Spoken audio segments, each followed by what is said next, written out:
आज रविवार 19/1/2025 रोजी मार्केट बंद आहे. पण आपण थोडंसं मार्केटची माहिती घ्यायची म्हणून अभ्यासासाठी आपण एक डाटा आपण माहिती घेऊन बघूया किंवा त्याचं विश्लेषण बघू. आज मी निफ्टी बघत असताना साधारण ह्या वर्षीच आपण बघितलं होतं, पण ओव्हरऑल एक डाटामध्ये मला असं दिसत आहे की साधारण आपण जर पाहिलं असता 2000 साधारण इथून हा जो आपण निफ्टीचा लो बघत आहे चालू 2023 ऑक्टोबर इथून आपल्याला आज निफ्टीमध्ये इथं एक छान पॅटर्न पण दिसत आहे. पण रिटर्न पाहिले असता 26,000 पर्यंत जेव्हा गेला तेव्हा आपण ह्या हायलो मध्ये जवळजवळ 30% पेक्षा जास्त रिटर्न दिसत आहे. त्याच्यातून हा डाटा बघण्याचं कारण असं की आपण गुंतवणूक करत असताना आपल्याला शेअर्स माहीत नसतात. मग निफ्टीत गुंतवणूक कशी करावी, इंडेक्स मध्ये गुंतवणूक केली तर इंडेक्स कधी आपला शून्य होत नाही. शेअर सारखा 4-4 वर्ष 5-5 वर्ष कधी खाली राहत नाही. त्याला ओव्हरऑल सगळ्या निगेटिव्ह पॉझिटिव्ह ज्या बातम्या येत असतात त्या काम करत असतात. तर आज मला हा चार्ट पाहत असताना 26,000ची निफ्टी साधारण आपल्याला 23,000 दिसते. जवळजवळ 3,000 पॉइंट आपल्याला डिस्काउंट मध्ये आहे 52 टॉप पासून. मग आपण इथे आपल्याला काय संधी निर्माण होऊ शकते. इथे एक छानसा पॅटर्न पण तयार झालेला दिसत आहे. त्याच्यामध्ये आपल्याला जर रिट्रेसमेंट आलं तर पॉझिटिव्ह ट्रेंड चांगला आहे.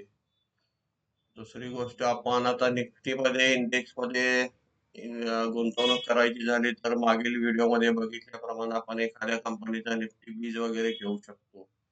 तर आपण उदाहरणार्थ कोणता इथला एक निफ्टी बीज घेऊ.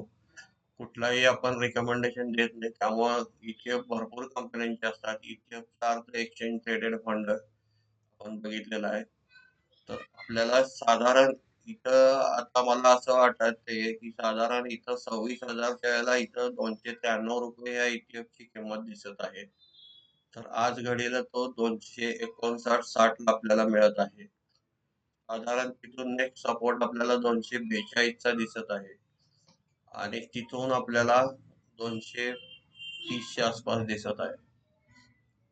जर माझ्या पद्धतीने मी जर गुंतवणूक करायची ठरवली तर मी इथं समजा एक 10% क्वांटिटी आज बाय केली रिस्क घेऊन, तर मला इथं पुढे गेल्यानंतर जर चान्स मिळाला तर आणि 10% मी बाय करू शकतो.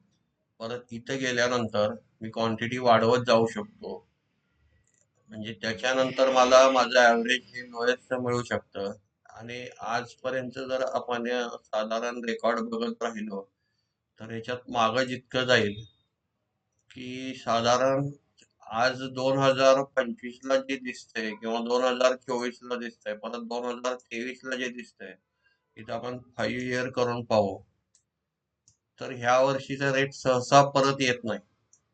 म्हणजे दरवर्षी अगेन अँड अगेन मिनिमम 10 आणि मॅक्झिमम नो लिमिट असं इन्व्हेस्टमेंटला रिटर्न येत राहतं.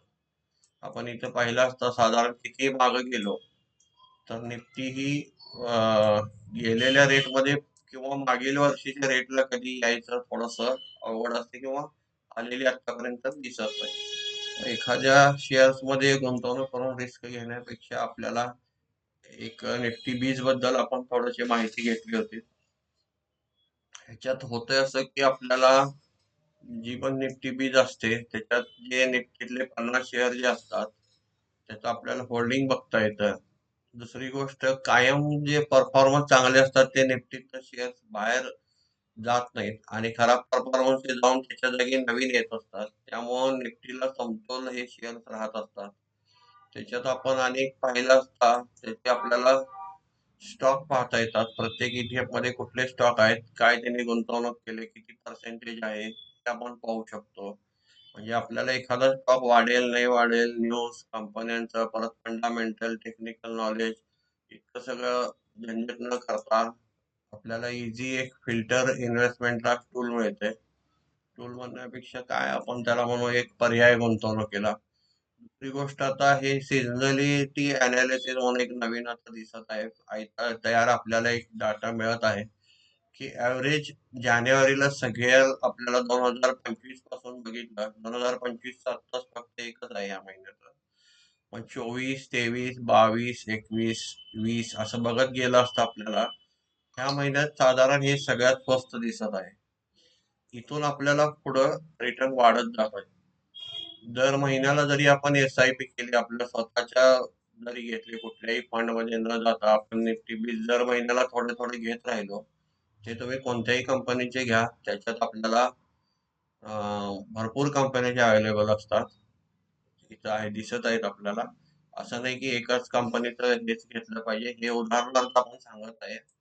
तर इथं सिझनॅलिटी मध्ये आपल्याला दिसत आहे की हा महिना व्हिडिओ बनवण्याचं कारण पण तेच मला या डाटामध्ये असं दिसलं की जानेवारी ते फार स्वस्त मिळतं आणि तिथून पुढं जेव्हा आपण ऍव्हरेज करतो तेव्हा आपल्याला ह्याचं ऍव्हरेज रिटर्न इथं वाढत जातंय तसंच आपलं ऍव्हरेज पण होत जातं आणि साधारण वार्षिक रिटर्न इथं पाहिलं तर चांगले रिटर्न दिसत आहेत. त्यामुळं ज्या बेसिक काही नॉलेज घेणं किंवा नॉलेजपेक्षा रिस्क पण राहिली. रिस्क जर नको असेल तर एक चांगली गुंतवणूक आपल्याला इथं पाहता येते. इथं आपण 5 वर्षाचा सुद्धा चार्ट काढून बघितला तर साधारण सांगण्याचा उद्देश असा आहे की सर्व शेअर्स मध्ये पोर्टफोलिओ बनवण्याचे झंझट वाचतंय. पोर्टफोलिओ आपल्याला बनवणं इतकं सोपं नसतंय. प्लस जे आपल्याला इथं रिटर्न दिसतंय हे कंटिन्युअस स्टेडी स्टेडी वाढतच चाललंय. असं नाही की त्याच्यात काय कमी होत गेलंय. प्लस आपल्याला त्याच्यात कोणते शेअर्स आहेत ते दिसतं. परत त्या शेअर्स मधले दर महिन्याला कोणते चेंज झालेत हे आपल्याला दिसत असतं. प्लस आपल्याला मार्केट खाली गेलं तर ऐच्छिक राहता आपण त्याच्यात क्वांटिटी वाढवू शकतो. एखाद्या महिन्यात आपण जास्त सुद्धा घेऊ शकतो. प्लस ह्याच्यात चांगली गोष्ट अशी दिलेली आहे की इथं आपण थोडस पाहिलं असता नंबर ऑफ स्टॉक 50 हे निफ्टी 50 मधले दिसत आहेत आणि 5 स्टॉक वेट हे टॉप 5 स्टॉक जे आहेत. परत आपल्याला साधारण टॉप 10 मध्ये किती आहे टॉप 5 मध्ये किती आहे आणि टॉप 3 सेक्टर मधलं वेटेज किती आहे हे असं आपल्याला इथे डिटेल दिसत आहे. आणि ह्याच्यात पर्सेंटेज दिसताना होल्डिंग इन लार्ज कॅप दिसत आहे 78%.